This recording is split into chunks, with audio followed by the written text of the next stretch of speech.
Hey, what's going on, guys? Klutch here. Welcome back in. We're doing an in-depth look at a couple different things. We've got number one, the Elm Creek map, the American map for Farming Simulator 22. We'll be doing an in-depth look on that as well.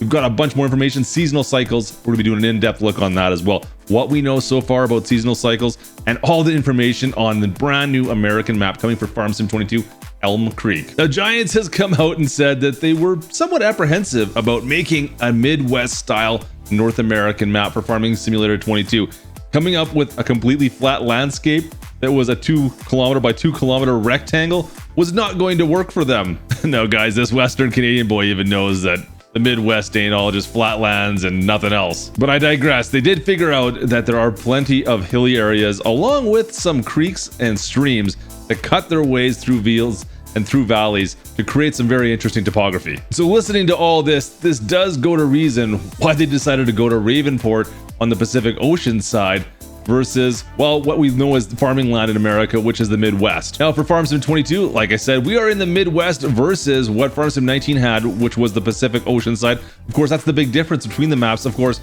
Elm Creek versus Ravenport will be a flatter landscape and there'll be no coastline. Now the map itself will be emphasized by a hidden canyon. It's actually got a cave inside it as well, which is kind of cool information.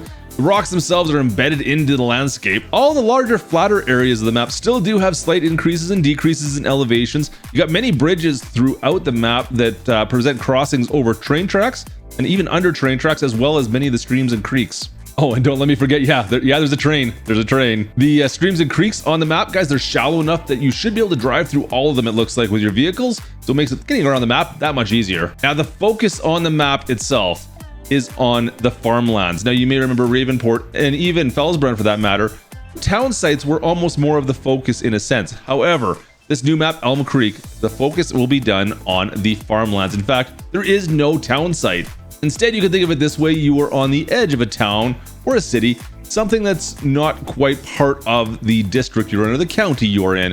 So your farm, well, it's going to be the centralized location of this map, and everything around it, well, you're going to still have some buildings and some ideas of what's going on. For instance, there are several small businesses. You got a gas station, of course. There's a residential area, there's a bowling alley, and of course, the baseball stadium we've all seen. Now, since Elm Creek is somewhat of a flat map, guys, Giants has to take into some consideration on view distances.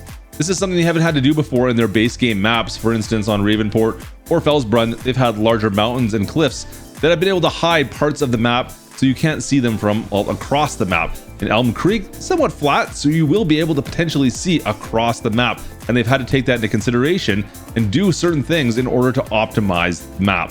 For instance, tree lines have been put in certain areas in order to block views, so your field of view will not be, well, quite as far. You'll be able to block certain things. Now, however, there's still tall buildings such as the water tower. We'll have to wait and see how far we can see that away, but clipping distances have also been optimized in order to make sure the map runs as smoothly as possible. Now, like we talked about before, the main farm on the map is centrally located. Now, it does have a bunch of outbuildings that surround the farm, but each one of these outbuildings, guys, they're all interactable. You can enter inside of them.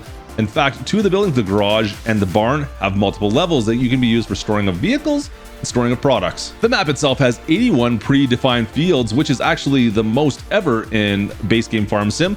That's kind of interesting, and all of which can, of course, be merged or combined as you would like. The fields themselves, for the most part, are actually not squared off, and they do follow the lands to give them more of an authentic look. They seem to follow the terrain a little bit. There's also many undefined areas with organic shapes that can be made into fields, very similar to the Alpine expansion, the organic fields in the Alpine expansion map. Now, of course, there will be a tutorial area as well, and right around the farm, you're going to find some smaller fields that do have squared off rectangular shaped maps that will make things just a little bit easier to begin with. And the last piece of information regarding the map, guys, they let us know that on the corners of the maps, there will be other farms that could be used for multiplayer, or even if you wanted to choose, I'm sure you could take one of those as well. Now, it sounds like there'll be 4 different farms dotted around each of the corners of the map with similar buildings and similar fields to the base game farm. However, this is more designed with the idea in mind for multiplayer. Of course, you can always choose any area of the farm or the map itself if you'd like to make your own farm, but these ones here have been pre-designed and ideal for multiplayer farms. And now moving on to seasonal cycles. More information on this. In fact, there's some information I really wasn't expecting. Let's start off with, well, the time frames. Seasons mod, as we're aware, well, you have different changes of days. You can change between 3 up to 24 days for each season. Now, for seasonal cycles, 1 month is 1 day in game. So there will be 12 months, of course, in a year. So 12 days. It doesn't sound like that's adjustable in any way, shape, or form. So how do you adjust your timescales? Well, that's simply by adjusting how fast you go through each day, whether you're on 1-to-1 speed, which sounds like to be 12 hours now, or you go up to 120 times speed, which will take roughly 2 hours in order to go through a whole seasonal cycle. So it sounds like those are the only ways to change your time frames now. There may be obviously mods that come out later on, but that is currently base game how we will change through the different cycles in the seasons in the cycle. You know what I mean? Gone are our geos now. Everything will be built into the map. So your weather crop calendar, as well as your price calendars, will be all built directly into the map. There will be no more seasonal geo, anything like that. It's all built into the map, and of course is well turned on with seasonal cycles. Prices on products will be working the same as what the seasonal mod does right now. There are certain times of the year where products will be worth more than others, usually right after harvest. Typically products are not worth all that much. It's always better to wait for about a year and sell them just prior to the next harvest. So that will be still a thing, of course, in Farm Sim 22.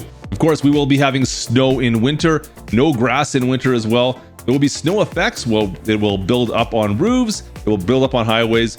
Still no word on contracts. We're still waiting to see if that's going to be possible. Sounds like that's something that maybe later on that they still have to work on, but nothing quite yet on that. There'll also be, of course, the snowmen. The Farm Sim snowmen will be finding their way back to Farm Sim 22. Also, there'll be a way for modders to make it so that their items, their placeable items, can change during different seasons. Now, builders, I want to see some Christmas lights during the winter months. Please, can that be a thing? That'd be pretty cool. Now, they also mentioned there are ways, so if you don't want to be hanging out in the winter, if there's nothing for you to do, you can skip days. Not quite sure exactly how that's going to work yet, if it's similar to the sleep mode that we currently have, or if that's something totally different, but there sounds like there'll be a way to skip certain days if you have nothing to do. And lastly, they mentioned that with seasons, the mod map makers will be able to make certain changes to, well, when lights turn on, when having certain items show up around the map, and different times of year. So there's some other options that mod map makers will be able to enable or disable and change as they see fit for their particular map. So there you go, folks. That is all the information we currently have, the in-depth look at seasonal cycles, as well as the new Farm Sim 22 North American map, Elm Creek. So we'll be having more information on this in the next couple weeks and months as we gear closer to Farm Sim 22. Can't wait to hear more on this. Of course, make sure you guys go down below, hit that big old subscribe button if you're new to the channel, ring the bell as well so you don't miss anything going on here on the channel. And other than that, folks, have a great day and we'll catch you next time. This is Klutch, over and out.